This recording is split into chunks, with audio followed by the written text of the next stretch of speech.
नमस्कार, मैं हूँ सुशील शंकर विक, मेरे साथ देख रहे हैं आप stories by Vic. Stories by Vic में हम आपको रोज नई-नई स्टोरीज बताते हैं। आज की जो स्टोरी है, वो एक हॉरर स्टोरी है और एक प्रेत आत्मा से जुड़ी हुई है। प्रेत आत्मा जो सबका फ्यूचर बताती है, ये स्टोरी का नाम है। अब मैं आपको बताता हूँ ये देखिए। ये स्टोरी है बिहार की।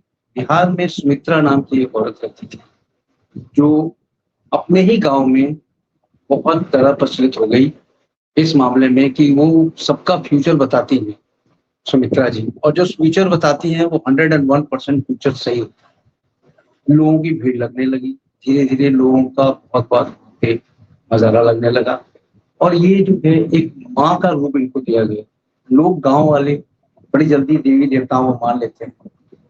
लोगों ने माना कि इस सुमित्रा के ऊपर किसी माँ काली का अवतार हो गया है और माँ काली इनके ऊपर आती है, जो भविष्य बताती है। इस तरह लोगों का मजमा लगता गया, धीरे-धीरे लोग तब वहाँ पे इकट्ठे होने लगे और माँ किस तरह से सबका भविष्य बताती थी, वो सत्य बता रही थी।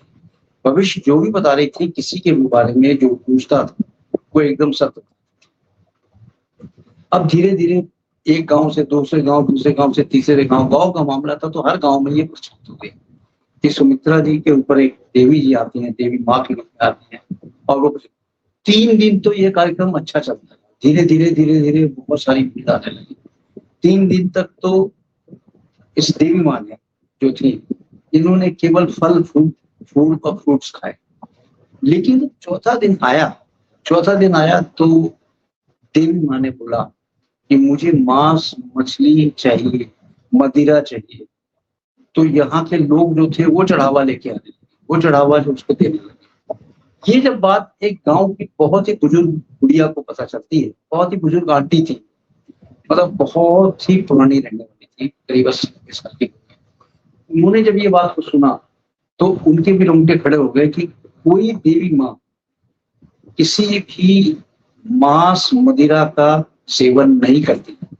इसका मतलब ये देवी माँ नहीं है, इसके ऊपर कोई और आत्मा है या भूत है, प्रेत है, जो कि इसको बता रहा है, इनको परेशान कर रहा है। ये बात उस बूढ़ी माँ ने वहाँ जाके लोगों को बताई। वो जब आके बूढ़ी माँ ने ये देखा कि उनके आगे जो थी 3 भगोने पड़े थे, एक में मांस, एक में मदिरा, एक में और भी मांस यानी मछली पड़ी हुई थी। ये सारा कुछ देख के उसको समझते हुए ये देखने लगी कि ये जो है कोई प्रेत आत्मा है, कोई माँ नहीं है। क्योंकि माँ कभी भी मदिरा, मांस को सेवन नहीं करती है। माँ जो है एकदम स्वस्थ रहती है, फल-फूल का सेवन। ये देखते ही वहाँ पे लोगों को और भी होने लगा कि ऐसा क्यों ये बूढ़ी माँ कहती है। लेकिन बूढ़ी माँ ये कहती थी, वो सत्य कहती थी। धीरे-धीरे सारा कुछ वहाँ पे प्रचलित हो गया।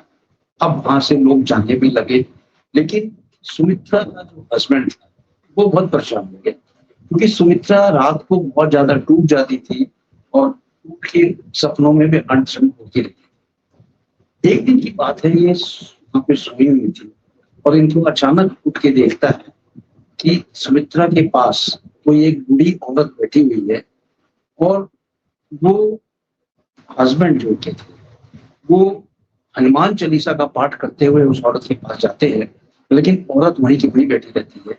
यानी औरत टस से मस नहीं होती है। तो इनको देर समझते हुए देर नहीं लगी कि ये कोई औरत है, भूत प्रेत आत्मा होती तो हनुमान चालीसा पढ़ते ही गायब हो जाती। क्योंकि हनुमान चालीसा में इतनी शक्ति है कि अच्छे-अच्छे जो भूत प्रेत हैं, हनुमान चालीसा पढ़ते ही दूर हो जाते हैं। और आपको एक बात और मैं बताऊँ, अगर आप रात को हनुमान चालीसा पढ़ के सोते हैं, तो आपका विल पावर मजबूत हो जाएगा और आपका विल पावर मजबूत होने से आपको डरावने सपने बिल्कुल नहीं आएँगे। और जो भी आपकी इच्छा शक्ति होगी, आप इच्छा शक्ति से माँगे, आपको मिलेगा। क्योंकि आपका विल पावर बहुत मजबूत हो जाएगा। अगर रात को आप हनुमान चालीसा एक बार पढ़ के सोते हैं, इसको आप आज़मा के देखिए। क्या हुआ, धीरे-धीरे वो उनके पास गए और वो बूढ़ी माँ को बोले कि अम्मा जी कुछ चाहिए आपको? बोली नहीं, मैं तो इनसे मिलने आई हूँ। ये बहुत परेशान थी और मेरी इससे जान-पहचान है, तो मैं इनसे मिलने आई। उसके हस्बैंड ने देखा कि मैंने इसको अम्मा को तो कभी देखा है नहीं इसे। के लिए, चलो ठीक है, आई होगी मिलने, ठीक है। थोड़ी देर के बाद वो अपने रूम में आ गया, सो गया, अम्मा वहां से चली गई। दूसरे दिन फिर वही नित्य कार्यक्रम हुआ। वो सुमित्रा उठी, गई अपनी हट्टी पे बैठी, वहां फूल मालाएं आ गई, मदिरा पान ये सब आ गया। फिर वो अपना बताने लगी सबको, भाई ये है वो है, सबके भविष्य बताने लगी। इतनी देर में क्या होता है कि वहां का जो एक बूढ़ी औरत थी, उसने, वही जो आई थी, उसने बोला हो ना हो इसके ऊपर प्रेत आत्मा है, आप तो एक गांव में जाओ, फलाने गांव में जाओ, वहां एक पंडित है दीनानाथ जी, दीनानाथ जी के पास जाके उनको पूरी कहानी बताओ, वो आपको कुछ ना कुछ आपको उपाय बता। वो इनके हस्बैंड प्लस 2 4 5 आदमी वहां दीनानाथ जी के पास जाते हैं। जब दीनानाथ के पास जाते हैं तो वहां पे दीनानाथ जी को बताने की वजह वहां के मुखिया के पास गए। वहां के मुखिया जब इनको देखते हैं 4 5 लोगों को आते हुए, एकदम से कहते हैं आप लोग अंदर मत आइए, वहीं खड़े हो जाइए। ये लोग घबरा जाते हैं कि ऐसी क्या बात है, ये मुझे अंदर आने से रोक रहे हैं, क्या आप लोग जाइए, मेरा लड़का बहुत परेशान है। 8 साल का इनका एक बच्चा था, और 8 साल के बच्चे को इतनी भगवान ने शक्तियां दी हुई थी कि एक कोई भी इंसान, नॉर्मल इंसान के पास ऐसी शक्तियां नहीं होती। शक्तियां यानी कि पॉजिटिव, पॉजिटिव एटीट्यूड। अब इनकी छोटे से 8 साल के बच्चा जो था, वो उंगली पकड़ के ये बता देता था कि किसको क्या प्रॉब्लम है, किसके ऊपर क्या है, किसके ऊपर, यानी भविष्य बता ये कहने। अब 8 साल का लड़का जो था 3 4 दिन से बहुत परेशान था, ना तो स्कूल जा रहा था, ना तो घर में अच्छी तरह खा पी रहा था। वो बोलता था कि हमारे आसपास के गांव में कोई बहुत बड़ी प्रेत आत्मा आई हुई है, और वो लोगों को बहुत बर्बाद कर देंगे, क्योंकि जिस जिस को उन्होंने बताया है, जिस जिस को उन्होंने ठीक होने के लिए बताया है, और जिस जिस के घर में वो जाएंगे ठीक होने के लिए, आत्मा जाएगी प्रेत आत्मा, उस घर में वो अपना बना लेंगे स्थान। और जब अगर वो अपना स्थान बना लेती है तो उनको निकालना इस गांव से बहुत मुश्किल है। अब लोग ये डर गए कि भाई ऐसे तो बहुत सारे लोग थे इन पे आए हुए जिसको भविष्य बताया है इन्होंने। अब इनको बहुत रिक्वेस्ट करने के बाद, जो वहां के मुखिया थे, बहुत रिक्वेस्ट करने के बाद मुखिया ने बोला ठीक है, मैं अपने बेटे से पहले पूछता हूँ और फिर आपको बताता हूँ करना क्या है। जैसे वो अपने बेटे के पास जाता है तो बेटा उनका पूछता है कि नहीं पिताजी, ये जो लोग आए हैं गांव से, ये वही है जिसकी मैं इंतजार कर रहा था, ये वही गांव है जहाँ पे एक औरत के ऊपर प्रेत आत्मा बैठी हुई, और प्रेत आत्मा जो है वो भविष्य बता रही है। वो प्रेत आत्मा है, वो भगवान कुछ नहीं है, और ये लोग भगवान के चक्कर में उसको अर्पण किए जा रहे हैं, और माँ काली का रूप है। लड़का बाहर नहीं आके उन्होंने अपने पिताजी को बताया, पिताजी ने आके वहां लोगों को बता दिया, और लोगों को बोला कि जो दीनानाथ जी आपको हमारे पास लेके आए थे वही दीनानाथ जी है पंडित जी, उनको आप कन्विंस करो, वो आपके साथ जाएंगे और उस प्रेत आत्मा को मान सकते। बाकी और किसी के हक में नहीं है, और ना किसी के हक में। अब इतना सुनना था लोगों को, वो घबरा गए। फिर उन्होंने दीनानाथ से रिक्वेस्ट किया, दीनानाथ जी बोले ठीक है मुझे बताओ। दीनानाथ जी और 8 10 लोग जो उनके साथ आए थे वो चल पड़े गांव। थोड़ी दूर गांव की तरफ जाते हैं तो एक वृक्ष था, बहुत बड़ा वृक्ष था, उसके पास खड़े हो जाते हैं दीनानाथ जी। बोलते आप कहाँ लेके जा रहे हो मुझे, गांव में तो बहुत दूर है, आपकी पत्नी तो यहीं पे है। तो लोगों को कुछ दिख नहीं रहा था। लोगों ने बोला अरे यहाँ तो कुछ नहीं है, ये तो पीपल का पेड़ है। पंडित जी बोले कि आप पेड़ के पीछे मत जाइएगा, अभी देखिए आपकी आवाज आती है। तो पंडित जी ने बोला अरे भाई इस पेड़ के पीछे कौन है, वो वहां से रोने की आवाज। तो जो आए थे उनके हस्बैंड उनको बोला ये कौन है, आपकी पत्नी ने बोला हाँ मेरी पत्नी की आवाज है, ये रो क्यों रही है और ये यहाँ कैसे आई। तो पंडित जी ने बोला आप वृक्ष के इस तरफ ही होके बात करेंगे, उस तरफ ना जाए, क्योंकि अगर उस तरफ जाएंगे तो खतरा हो सकता है। तो वृक्ष के इस तरफ खड़े होकर उन्होंने पूछा भाई आप रो क्यों रही, आप तो वहां बैठे भविष्य बता रही थी। कहती नहीं मैं बहुत बुरी तरह फंसी हुई हूँ, मुझे इस आत्मा ने मुझे बांध रखा है, और मैं बहुत भूखी प्यासी हूँ, मुझे कुछ खाने को दो। अब पंडित जी ने कहा कि भाई अब सबसे पहले एक काम करो, इस गांव में जाओ आसपास में, वहां से कुछ रोटी वगैरह कुछ दाल वाल लेके आओ, ये खाए पिए, उसके बाद अपन से बात। गांव के लोग एक दूसरे को बहुत मदद करते हैं। वो वहां से 2-3 आदमी गए, कुछ रोटी कुछ सब्जी कुछ लेके आए और लाके उनको देने के लिए पंडित जी को बोला कैसे दे, तो पंडित जी ने बोला कि आप वृक्ष के इस तरफ रख दो, वो अपने आप ले लेंगे। वृक्ष के इस तरफ ही खाना रख दिया गया, लोग दूर खड़े हो गए। थोड़ी देर में पंडित जी ने बोला भाई खाना आ गया, खा लो। तो देखा कि एक जला हुआ हाथ पेड़ की तरफ से निकलता है और वो रोटियां उठा के सब्जी उठा के सब कुछ पीछे के लेके आके खाता है। थोड़ी देर के बाद फिर वो बोलती है यार, औरत जो थी उसकी धर्मपत्नी सुमित्रा, मुझे और भूख लगी है, मुझे 2-3 रोटी और चाहिए। फिर उनके पास बची हुई थी रोटियां, वो रोटियां और दे दी, यानी 10-12 रोटियां खा चुकी थी, सब्जी खा चुकी थी, प्लस पानी पी चुकी थी। इसके बाद भी उसकी आत्मा तृप्त नहीं हुई थी, उसके बाद भी वो रो रही थी। उसने बोला अब मुझे इससे बचाओ, अब मुझे कुछ आत्मा तृप्त हुई है, मैं 3-4 दिन से बहुत भूखी प्यासी थी। यानी जिस दिन से ये कांड चल रहा था उस दिन से सुमित्रा तो भूखी थी, लेकिन प्रेत आत्मा ही खा रही थी, जो खा रही थी प्रेत आत्मा का फल। ये समझते देर नहीं लगी पंडित जी को कि इसका मतलब है कि इसके ऊपर बहुत बड़ी प्रेत आत्मा बैठी हुई है और वो प्रेत आत्मा जो है पूरे गांव को नष्ट करने के इरादे से। पंडित जी ने बोला उसको कि भाई अब क्या करें, इसको यहाँ से कैसे लेके चले। उसके हस्बैंड ने बोला, सुमित्रा के हस्बैंड ने, कि भाई किसी तरह मेरी पत्नी को बचाओ। पंडित जी ने बोला कि एक काम करते हैं, आप एक बहुत बड़ी रस्सी लेके और रस्सी को चारों तरफ 4 गांठ बांध दो। यानी जब आप देखें खटिया होती है, खटिया की तरफ 4 गांठ आप बांध देते हैं, उसके बाद वो जो प्रेत आत्मा है उसी के अंदर कैद हो जाएगी, और जब वो कैद हो जाएगी वहां से तो उन्होंने कहा चलो ठीक है हम करते हैं। उनका ठीक है, ये आज अभी यहाँ नहीं करें, पत्नी आपकी घर जाएंगी, वहां पे आप इस काम को करिएगा, काम करके फिर वापस हम बताएंगे आप क्या, लेकिन खटिया के चारों तरफ ही बांधना है, ये याद रखना। वो वहां से निकल जाते हैं, चले जाते हैं, पंडित जी अपने घर चले जाते हैं, ये लोग वहां से अपने गांव आते हैं। गांव आके देखते हैं तो सुमित्रा वहां बैठी हुई है, लेकिन उसी स्थिति में है जैसी स्थिति में छोड़ के गए थे। लोगों का भविष्य बता रहे। रात हुई, वापस सुमित्रा घर में आई और आके सो गई। जैसे ही सोती है वैसे ही वो बूढ़ी औरत फिर आती है, सफेद साड़ी पहनी हुई, आके बैठ गई उनके पास। और बैठते ही उन्होंने बोला भाई आज मैं बहुत दुखी हूँ, बहुत परेशान हूँ, मुझे कुछ सहायता करो। बूढ़ी औरत ने सुमित्रा ने बोला कि हाँ बोलो, मैं क्या सहायता। उसने बोला कि मुझे कुछ खाने के लिए दो, मुझे रोटी। ठीक है, खाने के लिए। सुमित्रा खाने के लिए दे, इससे पहले ही उसके आदमी ने सुमित्रा को बता दिया था कि आपको करना क्या। उसने बोला कि मेरी खटिया भी ढीली हो रही है, मैं खटिया थोड़ी टाइट कर लूं। सुमित्रा ने बोला, उसने कहा ठीक है, मैं खटिया में बैठी टाइट।